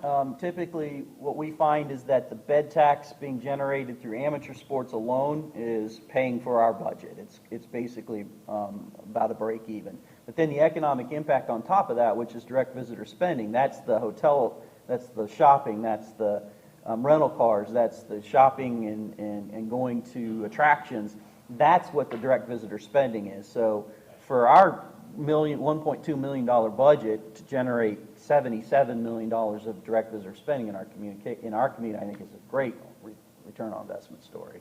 But we could then try to take it even further and go into what our ballpark debt is and what that's generating, because we know that through the 2018 study, spring training generates an additional $69 million. So you take amateur sports of 77, add the 69 spring training, and now you've got a big, a much bigger number. And obviously, with that being 20% of the bed tax, last year 44 million, so $10 million going to it and getting $100 and some million in return. I mean, it's a pretty big gap. So that ROI is pretty strong, I would say. Yeah, that's what I expected it would look like. Yes. And I think the other interesting thing is something you just mentioned, that your amateur sports, I mean, all the eyes go on the major league sports, and I hear this a lot around the community, but I don't think they realize, and that's an important aspect, don't get me wrong, but I don't think they realize oftentimes how much this amateur sports ads is going on in Lee County, and that we're able to use a lot of those facilities to have us, be a place that people want to come to for amateur sports. Just a couple more things. I want to quickly recognize that this will be the 100th year anniversary of spring training in Lee County. So Connie Mack brought the A's here to Terry Park in 1925, so 100 years this year of spring training. And also mentioned that Savannah Bananas are set to have 3 games at JetBlue Park Friday, Saturday, and Sunday. So again, to have a brand, just to your point, Rob, is we've got these amazing assets that were funded by TDC, and then to be able to do extra things with them and bring the world's eyes to our destination through the Savannah Bananas and things like that was one of the reasons I think we've made those. Thank you, Jeff. Bill? In the past, we've done the mascots, like out on the beach for social media. Are we doing anything like that? I know that's more marketing questions, but my thought is, with this 100-year anniversary, those local market news stations in Boston and Minnesota, I'm sure they're going to be interviewing the Red Sox. Can we get them out on the beaches and doing, either in Sanibel or Fort Myers Beach, and doing We always do. So we have a number of satellite media interviews during spring training that we emphasize, and some of those are shot at the beach, different places within the county, so that we get, I mean, they're radio. I want to be clear, they're radio, but they're talking about where they're at. So that happens. I don't know if, I have to admit, I don't know if we have anything planned with the mascot. We don't always do that every single year, but I defer to Brian on that. We can get back to you. Mascots are great. If you Yeah. can get players, even better. So Not happening. We both know that, but we can't afford them. But aren't the news stations up in Boston and Minnesota, aren't they doing interviews? oh yeah, Down- it's happening all year long, and we participate in that. It's a big effort Bill, every year. I had some nodding from our friends from the Twins that recognized your request, and we'll see what they can do. Okay, thank you. We want more Minnesota visitors down here. I hear you. Councilman We also have strong partnerships with both radio stations, that's Red Sox and Twins, that seems to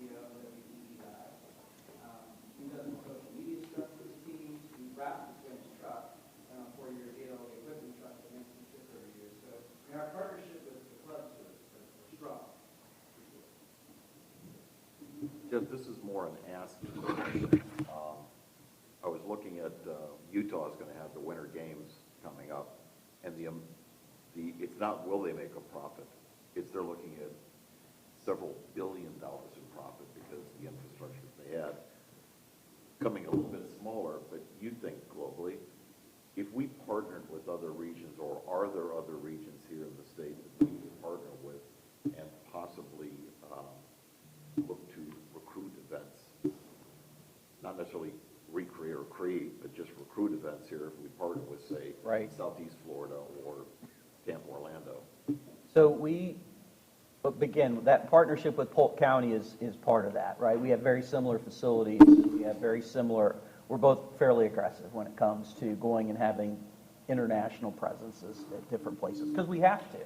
You know, national organizations find Orlando and Tampa and Miami naturally because they have the big mega facilities and they have, they have global recognition. We have to work harder to make sure that our smaller venues are recognized and that we are setting up such a training element for them that it's the customer service that's coming out of it is. I understand that. What I'm talking about is could we partner with them to aggressively go out and pursue, and we've done a little bit out of small with basketball and tournaments, but to make something, our larger events that are out there, that we could go out and say we're going to go after these guys. We really work with the state of Florida through the Florida Sports Foundation closely, and that helps us, I think, all work together. Like we're working with Miami to make sure they understand what assets we have available for World Cup. Now, we don't have a large soccer venue that is to the standard of an international team like Brazil coming in and setting up their 2-month-long camp. So we have to make sure that we're working on other ways to participate with potential World Cup visitation and housing maybe some media outlets and things like that. But we do work with bigger cities when we can on some of their bigger projects. Jeff, how does the sales for the spring training look now compared to last year? Would you say it's the same or ahead, or do you know about that? You know what? I don't know. Victor, do you have, at least on the Twins front, how your ticket sales are going?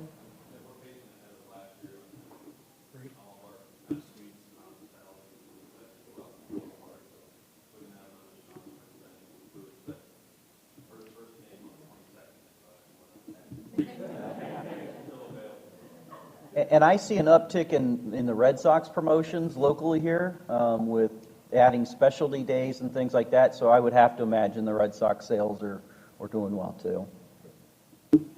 Thank you. Any other questions? Listen.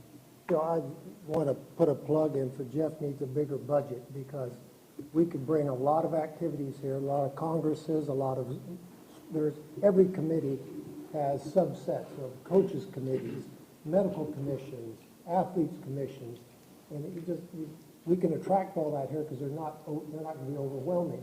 I did 5 Olympic Games. I was on the IOC in Switzerland for a while. I know how all this works, and Jeff and I, it's all going to boil down to giving him the resources to bring it in. So I put that plug in for you. Thank you. Actually, we invited Casey Wasserman, the head of the LA Games, to be here for the Edison Awards, but because of the fires in LA, he's had to back out, and they're going to try and send someone else. Thank you. Any other questions for Jeff? Thank you, Jeff. Under funding requests, we have Lee County Parks and Rec. That can be Assistant County Manager Robert Cody. Are you doing that, or is I'm asking. I thought that's why you're hanging out with us. Thank you. Good morning, everyone. Mac Young, Director of Parks and Recreations. Kathy Loomis, the Assistant Director for Parks and Rec. I want to say, first of all, thank you, Jeff, for the kind words about Parks and Rec.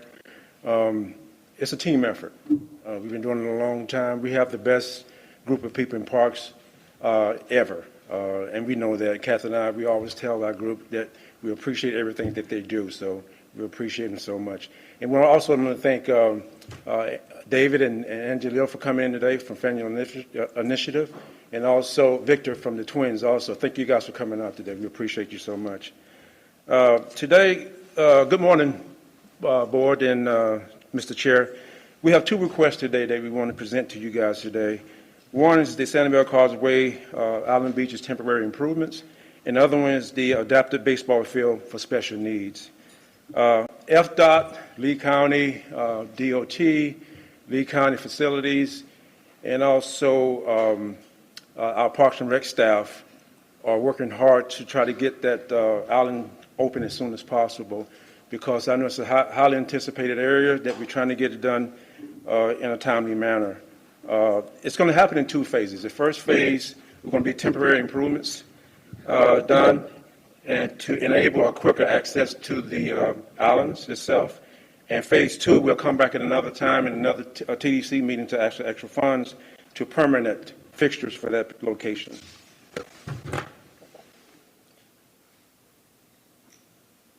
So Hurricane Ian and the new Causeway Bridge have created a new landscape for that area. Therefore, a new process to refit it, because as we know before, with the parking situation that was there, it was a free fall, right? So we're trying to get some type of designated parking area there. We're going to have some trash receptacles, and we'll go over there in a couple of seconds what the costs, what the money is going to cover if we get the funding for that.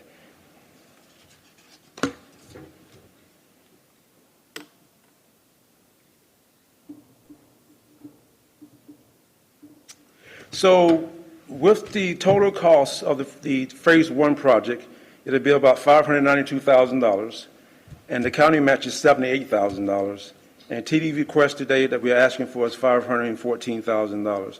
And that's going to cover for island A and B, the storage boxes, equipment to have equipment stored in, rural signs, standard portable temporary restrooms, dual hand washing stations on both islands, trash and receptacles containers, post and rope for designated parking, also safety measures, pit shell, and traffic control signage. So with this slide here, it's showing that how the parking is going to be formatted when the group gets done with it. We're talking about 470 Bayside parking spaces, 71 Gulfside parking spaces, and 8 portable restrooms with 2 ADA. Again, this is all going to be designated parking. I think it'll be a great thing to keep people organized on this location. The next slide for Island B would be a total of 267 parking spaces, 202 Bayside parking spaces, 65 Gulfside parking spaces, 6 portable restrooms with 2 ADA parking spaces on Island B. You guys have any questions on that before we go to the next slide? Yeah. So the parking, I assume there'll be a fee to pay for the parking? We haven't got the approval to do paid parking yet. I know that right question. Right now it's to be it'll still be free until we get directions from our county administration. Well. Yeah. I vaguely remember prior to Hurricane Ian, Jesse Lavender came out and there was a proposal to do a lot of things to the islands. And we funded for voting fund a large portion of that. Did those funds never get pulled because the storm happened? Correct. Well, part of it was done. Yeah, before the Then storm. we lost some of that, obviously, in the storm. Right. So this would be essentially part of that original project. It might have been changed based on. Well, yes, with the format of the storm, with the bridge being formatted, it's going to change the whole concept of it. Christine. If I can, to your point, yes, there was an original project that was brought forward for Sanibel Causeway Islands, and I don't know if you recall, but shortly after that, the board had approved putting posts and rope to create some designated parking out at those facilities so that it wasn't kind of free-for-all on the beaches. That was the initial phase to create some designated parking. And then we were going to be moving in to the second phase of that original project, which was done in conjunction with FDOT, and that was really to help address some erosion issues that were happening on the island and then being able to add some parks and recreational amenities. That's exactly where we were when Hurricane Ian hit. Hurricane took out the post and rope that had been on the islands, and as many of you are aware, the topography of those islands changed significantly. FDOT had to come back in and put a new design, really focusing on resiliency. A lot of you might remember there was some T-groins that were being put in to help stabilize the island. FDOT came back and decided to put sheet piling in, and then after Tropical Storm Debbie, there was some additional erosion and damage that occurred, and so they had continued to make some adjustments. So we're at the point right now with this phase to be able to put in designated parking back while the team continues to work on the phase 2 of the project, which is those recreational amenities that were initially contemplated, but probably need a different set of eyes on them right now based on the changes to the FDOT plan, as well as the changes of the look and topography of the island. Tony? Well, question about parking, I've driven that causeway quite a while and different times, and I've seen the RVs, I've seen trailers, I've seen it all. I'm wondering, has the parking having specific areas or for these larger vehicles, or are all the parking spots going to be one of a kind and all the same?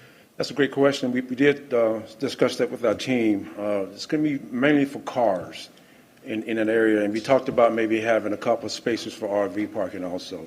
On Island A. In Island A, yeah, Island A. Okay.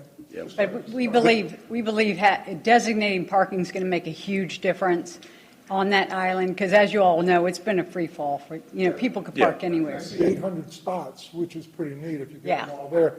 I can see an RV coming in, taking 4 of them, whatever, We're going to try to make sure that doesn't happen when we format everything. That was just a question. Yeah, it'll be designated. The plan right now is to have a few spots that are RV on Island A that are designated. So no, they won't be able to park anywhere they want. It'll all be very designated, which I think for our rangers, for law enforcement, is going to be huge, because it's just been difficult for you. Could in fact an RV come in where the spots are all gone, they take up 4, or is there? No, they're going to have to park in their spots, and we'll have rangers back on the islands again. Yeah, the plan is to have a designated area for RVs. I know. It's been a struggle. They've done unbelievable. Thank you. Council members, thank you. Thank you. I notice on here it says that there's not going to be any striping, so they'll be able to take up as much room if you want without that designated each space lineage, I would think. And is this like crushed rock, crushed shell? Shell rock. Crushed shell? That was just, the budget just seemed a little light to me, and I don't know if it does to anybody else, but it's about a little over $700 a parking space. It just seems a little light. So if I may, again. Please. This is the initial phase, because the goal is to get those beaches back open for our visitors. And then there is a phase 2, and most of what you see here in phase 1 is hopefully going to be a part of phase 2, but there'll continue to be some adjustments for that longer term plan as we move through the process. Thank you. Bill? That was the question I had. Any other questions? Rob? No, I was assuming you wanted a motion, so I'll make a motion to pass. Thank you. I have a motion on the floor. Do I have a second? Second. Thank you. Dan Anders, second. Any opposed? Hearing none, motion passes. Thank you. Thank you, guys. Yes, Got East one. Buckfield. I got, I'm right here. I have names. I got it there. So the second request is a adaptive baseball field for special needs. And that's why David and Angela, their group is here today. We're partnering with them, and they're a great group of people, and they brought some of their teams over here today, too. Some folks call it a miracle field or a challenger field. It's a special field designated for the special need. So With this, the benefits of this field is going to develop new skills and abilities, encourage physical activities, and build healthy and supportive relationships. Give them a sense of belonging, just like a regular group of kids that can play, right? So we do the same thing for this. So I don't think we have one in the state of Florida, do we, David? I think it's one in Miami. One in Miami? Okay, yeah. I think this would be huge for us to get this here. And also, if we can get this passed, I think Jeff Milkey can help, solicit and get some people from around the country to come here, too, to have some major tournaments, maybe. Jeff Milkey? He's talking. I think he's selectively hearing. He didn't want to hear that part, did he? Our county administration team is working closely with the Family Initiative, also the Red Sox and the Twins to help support this project, to get additional funds if needed to have this done. So with this complex, it'll be a baseball field with a rubber-sized surface, 20 standard parking spaces with 6 one concession restroom building, and a covered. One off a little bit. It'll be nice, it'll be small, compact, but it'll be good. And design is $275,000, construction is 3.3, and the total cost is 3.575 for this particular project. And the county match is $2,575,000, and we're requesting from TDC $1 million to help with this particular project.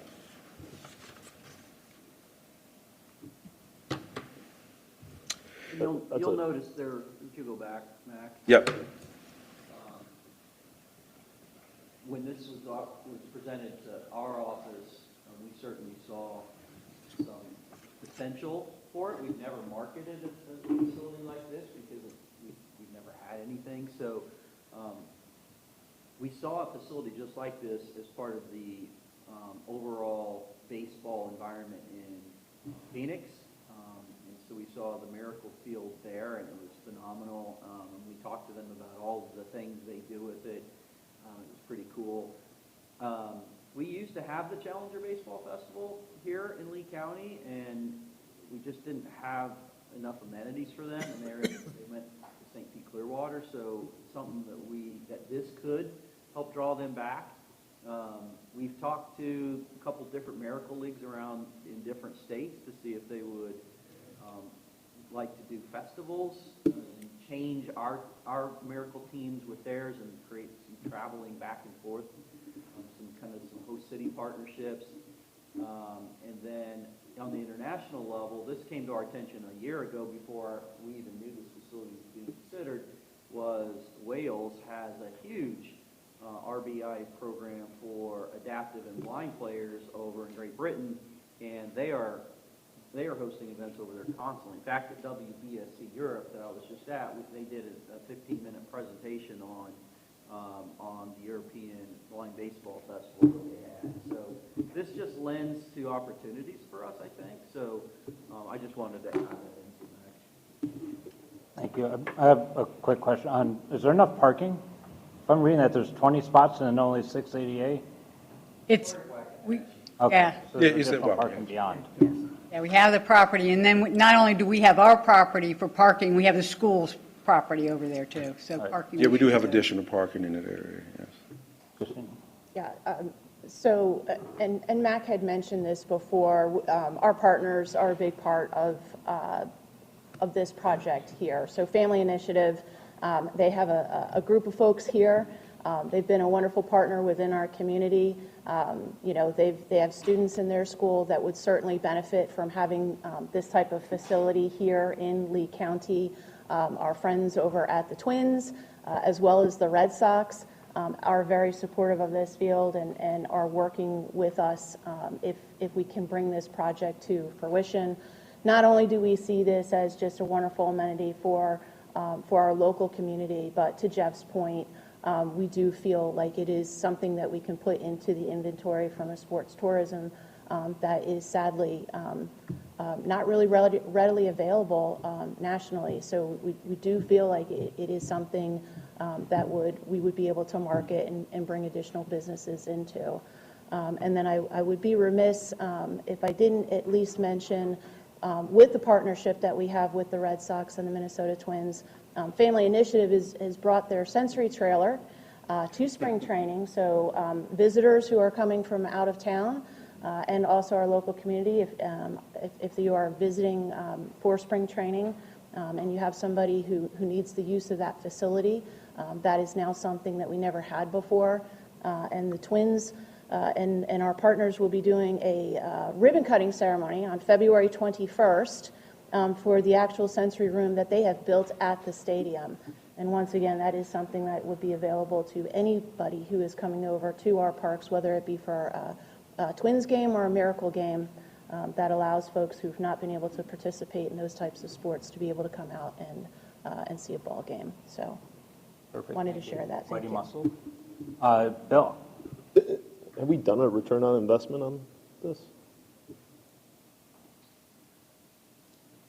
Not on this part of it, no. Jeff, one question. I see the benefits. So you're saying that it with the ball and the line as well? Oh, absolutely. So then the field doesn't have to be changed. It services people in the handicap area. Well, and what I see it as too is, again, it is adding a facility to our destination that most people in the United States don't have. So it makes us more accommodating, and that opens up discussions with groups that might use this facility in part, but it also brings national attention to our efforts so that it generates more activity in and around the facility. So it doesn't have to be the facility itself that's generating that. Again, we've never had a facility like this to market, so we're just now starting to really dig into what we can do with it. If the design were to be approved, because it's in design now, or is the design finished? No, it's not designed yet. So in a perfect world, if you had the design and if we started design tomorrow, and in a perfect world, then I understand it. Well, let me say, we do have some draft concepts. We haven't started designing anything yet. So we got a ways to go yet. Yeah. So the $1 million, should it all go at once, or do you need it right away, or you need approval so you can push the design? Need the approval so we can push the design, absolutely. Councilmember Stinky. I don't know how you move forward without a return on investment. I mean, if I'm just bring it up, yeah. I mean, it's $3.5 million. I mean, if you came to me as a business owner and said, I want $3.5 million, I said, all right, where's my return on investment? Is it 3 years? Is it 4 years? 5 years? I think, Bill, maybe you got to look at it as an amenity to what Jeb is saying, to bring it just as a showcase. So there may not be, you can't maybe do that right away, but I understand your point. But I think you look at it in a different way than a normal situation. What's the build time? When would it be completed? Depends on the design. What was the question? Permits 14 years, 14 months, 2.5 years. Yeah, to complete the whole project is about 2.5 years. Dan? Mayor Dan? Bill, I see your point, but, return on investment isn't always about dollars and cents. It is in most cases, but as someone that has a special needs child, I can tell you that the return on their investment to have a place in Lee County that could bring people in from Minnesota, Wisconsin, and I think you need to think broader on this, not just baseball. There's a lot of them now that are playing pickleball. There's a lot of them that are interacting with dogs and training. Anyone that has a special needs child, when you see them interact with service animals or Lee County Sheriff's deputies when they come out and they bring their dogs and do their tricks, that's a return on investment. And people that have special needs children or adults, they will spend money and they will come in. So I don't know that it's always about the dollars and cents when you're talking about things like this, because I think that will come when the word gets out. I mean, I'm not against the project in that aspect. My concern is we don't have bathrooms at Bowditch. We don't have bathrooms at Lynn Hall Park. I don't have a pier. I don't have a fishing pier on Sanibel. And we're looking at a whole new project right now, and we haven't even looked back what we've lost already. So, I mean, it's a significant investment. I I think it's great, project. I just worry about the money, because I'd like to get these other facilities back online before we start a new project. And I know we're waiting for FEMA dollars, and I disagree on waiting. I think we should be moving forward. Rob? Refresh my memory. I know when beach and shoreline items come up, we typically have a once-a-year beach and shoreline reviews. How do these items that are not associated with beach or shoreline come through typically? I don't remember seeing a lot of these over the years. I would say we don't have a lot of them, and they're all one-offs. I mean, we don't have a process for those, right? I mean, so they come just like this to a regular TDC meeting for consideration. But it doesn't, as you know, it doesn't happen very often, so. Councilmember. I was just going to say, we, in the Cape, we're paying particular attention to adaptive playgrounds and incorporating them in a couple of our park redesigns that we have going on right now and some of the new parks that we have coming in. And so I think, countywide, I think if word gets out, if you will, and we can market the fact that we're, an ADA sensitive, I would absolutely agree that, people with special needs, children, even adults, they'll pay the price to go to a place that is prepared to receive them. And, I think that the more people would get involved, knowing that there were places where they could go. So those people in Minnesota, in Wisconsin, in Ohio, if they knew that there was a lot to do with their challenged family members, they would flock here. Brian? So I think it's a very sensitive topic, right? Because everybody wants to do everything for anybody that's got a disability. We all feel the need and the want to have to do that. As I sit on the board of the Tourism Development Council and I think about spending money towards developing tourism for the area, I think that having something like this absolutely could have benefits to draw in events, but how big are those events that come in, and do they justify, as to Bill's point, $1 million out of tourism development? That's a big number, and $1 million. So I guess my question back to you is, as I look at the plan, so you have $3.5 million total project, $2.5 million in county match, in county dollars coming into it, right? So you need another $1 million. Well, as we look at what that 3.5 is predicated on, if it's these drawings, we have a 40 by 80 building with concessions, locker rooms, office space, restrooms. We have covered seating. We don't even have covered seating in our parks for Perfect Game or any other baseball that's out there. Are there things that you can look at in this project that get it closer to match fitting within the county match, that we don't need $1 million from tourism development, but we can still get the project done? We can certainly look at that. We can get with the team and revisit this and take a look at it. I would recommend, personally, I would recommend just looking at that and seeing if we can still find a way to accommodate it, because I think it's wonderful, but without having to take $1 million out of the TDC dollars to Kristen? Thank you, Mr. Chairman. It's all about return on the investment, and would you just do a needs assessment study and look at other facilities, see what's missing, run the numbers, and if it's going to produce more than $1 million and within a certain amount of time, it's a worthy investment. It's just like stock market. It's you paint by the numbers. Any other discussion? One other point, if it's a 3-year project, I mean, why don't we let them do the design first? And based on what Brian's talking about is, to me, scaled down to as little as, make it functional, but keep it sort of bare bones, and then later on, it could be added on to later on. So I would suggest that, we go to design first and then come and see what we're looking at. Just a thought. The full funding of design from TDC or a match? If it's a match, I mean, we could go in for half of that, and let the county match the other half of design, and then see what they come back with. I don't know how the county will do that.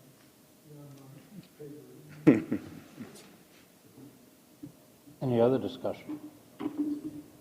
Have we done a proof of concept? I mean, if these are in other areas. Have you reached out to the other areas to find out how it works for them and how it? I think, Jeff, I think you have, right? Or someone has spoken to another agency that has a adaptive baseball field, right?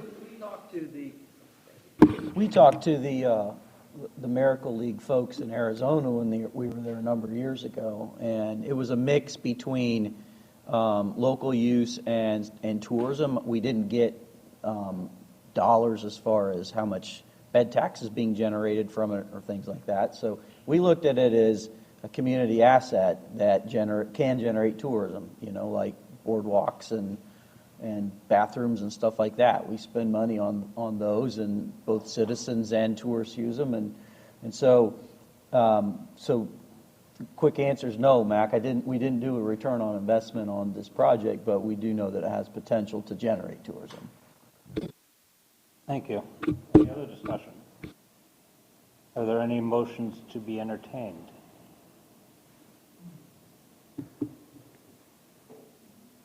I'll make a motion to approve. I'll make a motion to approve the request. I think that when you work with the Twins and you work with the Red Sox, this really has a potential to do something. I think you could certainly look at, to your point, how can you scale it down or spread it out if it's going to take over 3 years, but and maybe that's part of the request, that $1 million gets funded over the life of the project, not necessarily in 1 year. I don't know how you guys are going about it or how the county's going to match it, but maybe if you could spread out that money over the duration of the project, that would make the most sense.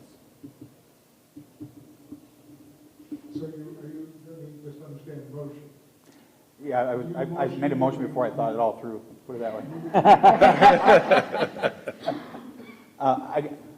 Well, first let me ask, is that something that you guys could do, if that was the motion to spread the ask out over the next 2 years or 3 years, whatever it's going to take to get you through the design and construction phases? Is that something that's doable, working with the county? I think that's doable, yes, absolutely. Then that would be my motion, is to spread this out over the duration of the design and construction of the process to alleviate some of the upfront money that the TDC would have to fund. So just to be clear on your motion, your motion is to fund the project as presented, but spread over the length of the 3 years. 3 years, yes. I have a second. Any discussion? Yeah, I do. I think I would fund just for design at this point. I would not, because the design could drive the million lower. If the design is low, that's what I would fund. Because we got to get the design to see what the project is. I agree with Tony, and in that, doing a ROI, I think also, at the same time. Would you be willing to fund the 275? I would have, well, I think it should be a match, but whatever type of match, I think the county should be in part of it, and TDC should be in part of it for the design. And would we recommend in the design for them to be as bare bones as they could to get it open, because then you can do a better ROI on it with a lower number? That would be my suggestion. So right now, we have a motion on the floor to fund the $1 million over 3 years that I have a second on. And we've had that discussion.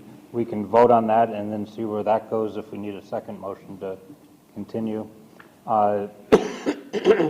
All in favor of funding the $1 million over a 3-year period, say aye.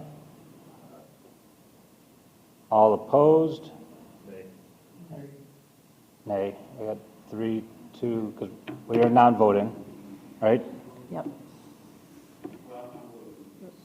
So. We might have to have hands. Oh, we might have to do a hand vote here. Sorry. So the motion on the floor.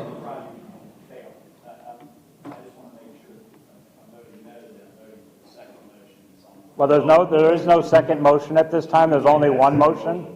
If the first motion fails, we can entertain a second motion. No on the very vague first motion of $1 million over 3 years. Okay, so I have 4-2 on that, or 2-4, and that first motion fails. I'll entertain a second motion. You want to make it? I would make a motion to approve a 50/50 match for the design and a return on investment to be done and brought back, to the TDC. Do we not, Bob? What's that amount? Well, the design 50/50 would be half of the 275. Okay. I'll second it. Okay, so we now have a motion and a second on a motion to approve a 50% match of the 275 design fee and to ask for an ROI to be completed before funding the rest. Is that the motion is that? Correct. Did I state it right? And that's the second. All in favor? Discussion. Sorry, I just want to, I'm glad it's going to be moving forward. I would like to know if we're going to do this in the design phase, to talk about doing it in phases, how would that look in the overall total cost of it?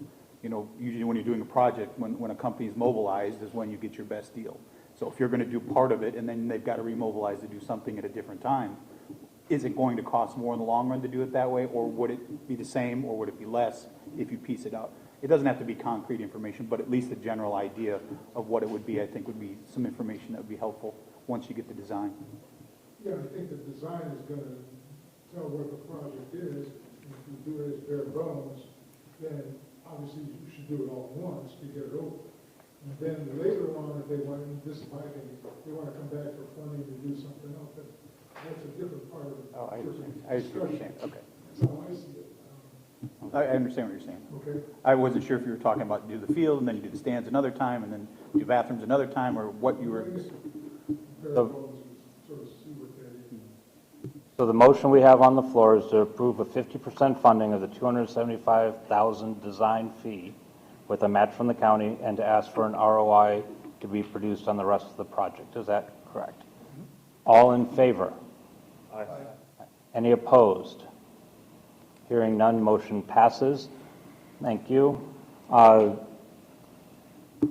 Thank you. All right, thank you. Thank you very much. On to new business. April. You're trying to test me.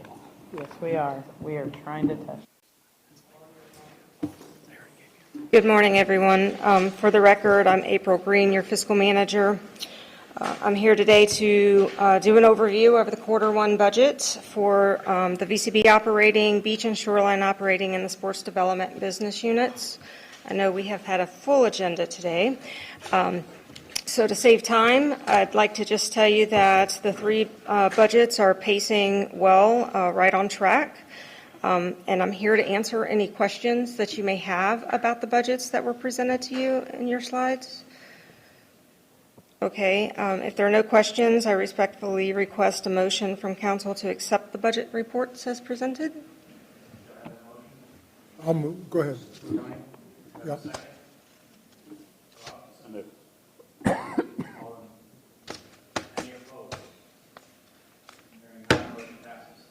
Thank you. Thanks, April.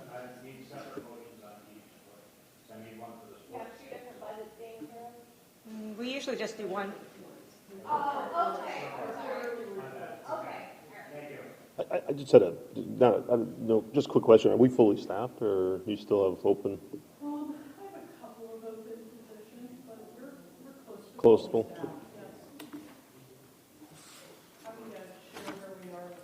No, I was just. No, I was just curious. Yes, good morning. Allison Geeson, Program Coordinator. Each year, the TDC allocates funds for the Invention Attractions Marketing Program. Attached to the memo are allocations approved for this current fiscal year. Each year, the TDC appoints 3 to 5 members to serve on the marketing subcommittee to review the requests for both funding programs. While you do not need to be a voting member to serve on the subcommittee, you will need to be available for the Events Marketing Review Workshop that is scheduled to take place following the TDC meeting in June. Committee members will receive online access to review the events marketing request online in May, and there are approximately 10 requests. The Attractions Marketing Review Workshop will be scheduled early August, and a final date will be set as soon as the subcommittee has been formed. Requests will be available online for review in July, and there are approximately 35 requests. Both funding programs requests will be considered at the August TDC meeting for discussion and recommendations for fiscal year 26. The guidelines for both the programs are on the Lee VCB website. Are there any members who would like to serve on the subcommittee this year? As Council Member Holly Smith did say that she would like to serve before she left. So I just need a motion to see who would appoint the members to serve on the marketing subcommittee for the upcoming year. I served last year. I'd be happy to serve again if it doesn't happen when I'm out of town. I'm going to be out of town a week during June. June Okay. 12th is the date. June 12th? June 12th. June 12th, yeah, and another one in early August for the review. Thank you very much. Anybody else? And I'll serve again. Thank you. Anyone Pam's else? not here, but she's. Pam stepped out of the room. Pam had to leave, so she did not give me if she was going to do this or not. Okay. So I have 3 members that have agreed to serve on that. Do we need more? We need 3 to 5. So we have the 3. I'll be more than happy to join. Thank you. You, Bill? Okay, two bills. Yeah, please. So we have 4 members now. Holly, Councilmember Stanky, Bill Wachulis, myself. Any others? I'll entertain a motion, make that happen. Pam's usually, she has been, but she stepped out of the room. That's it then, she's on it, you step out of the room. Well, I think she likes being on it too, so I would motion for her to be on it, and if she declines, then yeah, that's fine. All right, so we have 5 members, thank you. Don't leave early. So Pam Cron, Bill Wachulis, Bill Stanky, myself, and Holly Smith. And I will entertain that motion. I'll make that motion. Thank I'll you. second. Thank you. Any opposed? Hearing none, motion passes. Thank you. Thank you. Now we have for council information. Lots of interesting tidbits in your packet for you. I won't belabor any of them. Thank you. TDC member items. We'll start with Mayor Dan. Just a couple things. We got Shrimp Fest coming up March 8th and 9th. It's always our biggest weekend on the island. Followed by March 15th, the St. Patty's Day Parade will be back on the south end of the island. So it's going to be on Saturday, not on the actual day for various reasons. Also, the beach renourishment, just an update on that. We're moving along pretty good. It's pretty much past all the resorts now. They've moved to the south end of the island to try to get that done before the bird nesting season. But we've been told they're still on track to be done before the start of turtle season. So hopefully come May, we'll be completely done and we'll see that big black pipe out of the way and at least one portion of the Royal Navy be moved out of there. So we're looking forward to that. If you haven't had a chance to come down and check out the beach, please do. It's really spectacular to see what it looks like when it's done. All right, thank you. Agile? I think some of you will be interested in this. Bonita Springs is not designated as a critical erosion area, which is strange, but it's a different topic. So as city council, we decided to go ahead and pre-fund the monies for the refurbishment of the beach. We lost between 36 and 38 feet of beach. It's a couple $1 million, so we're going to put our hands in, hoping that we're going to get that money back. But this county has been phenomenal. County staff working with ours. We're going to piggyback on the project because the company's already there, so it'll save tax dollars and it'll move up the schedule. So I think that's good news for all of you, and especially Bob, you'll appreciate the fact the beach is coming back. Number 2 is our downtown, which is really moving along. I'd encourage you all to come to downtown Bonita Springs. If you haven't been there in 6 months, you really won't recognize what it looks like. But we have a bioreactor parking lot for treating water that comes in and out of the Imperial River. So we're now going to create a second parking lot using the bioreactor concept, so the water gets cleaned under the parking lot, but it'll create an additional 96 to 98 parking spaces at downtown Bonita Springs that are free. So parking is not a problem in our downtown and will not be for the foreseeable future. And finally, Big Grin, if you haven't been down there, Sugar Shack is not only open, but they're doing great. And they were gracious enough, besides the grand opening events, you can tell I was in Tallahassee for a day, can't you? I can't speak. But they hosted over 350 first responders for a free night, and very well attended. Police officers and firemen and free beer. It's always a good thing. But they're turning into great partners. But after 5 years, Sugar Shack is there, and downtown looks great. Thank you. Bill? Back in December, we went over to London for our hurricane insurance and, did a whole presentation to them. We just, our renewals in March, and we just got notice that our hurricane insurance is going down 25%. So I think you're going to start seeing that with everybody's hurricane insurance actually starting to decline and seeing relief. I mean, they didn't see the large impacts with Helene and Milton that everybody was worried about. So it's a positive thing. We get some relief. Great news. Thank you. Jeff? Robert? Christine?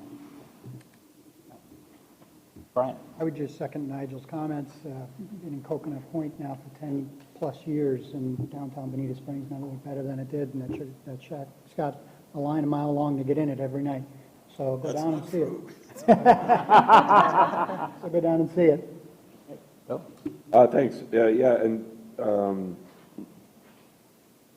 event after event after event. I mean, if you watch the calendar, go to our Facebook page. We're doing all we can to attract everybody to the area. Just finished our Art Fest, massive, looking at over 100,000 people that came to the event over 2 days. We've got our Burning Owl Festival coming up February 22nd, concert in the park. Our new pickleball facility is going to have the PPA tour there. We're expecting massive amounts of people for that. They'll be erecting a grandstand there, bring it in for the tournament and tear it down after the fact. Music and Arts Fusion Walk coming March 15th. And we're just starting to advertise the amount of biking potential, pedal biking potential we have in the city, where we've got 90-plus miles of interconnected bike routes. There's 8 different dedicated bike routes, 49-mile circular route around the city perimeter. So trying to attract on a variety of bases. We've got the new park that will open soon that will have camping in the area. So everything we can to attract people to the area. Things are moving. There's a lot of positive vibe about that. And we thank you for all the support that the TDC gives us for the parks development that we've been doing. Great, thank you. Yeah, March the 15th in Estero, it's a busy day, I guess, in all communities. We have another Estero Fest planned. It's a 1 o'clock to 8 o'clock event, 5 live entertainment acts. Estero's own Ben Allen will be the feature act later in the evening. Beer and Wine Garden, celebration of the 10th anniversary of the Village of Estero's Incorporation. Invite all of you to come. That it will be at the park in Estero. Thank you. Rob? Nothing at this time, thank you. And our author, Mr. Lappy. No surprises, but just CEPD, I guess, signed into June, bringing the barges in and dredging for the future nourishment that will happen in July at Captiva. And in April, there'll be a quiz on the book. We're all set. Perfect. Can we get our book signed? We'll get Yeah, are you doing a signing? We're doing a signing afterwards? Perfect. Thank you. Next meeting will be held on Thursday, April 10th, in this room at 9 a.m. There is no March meeting, and I'll entertain a motion to adjourn. So ordered. We're adjourned.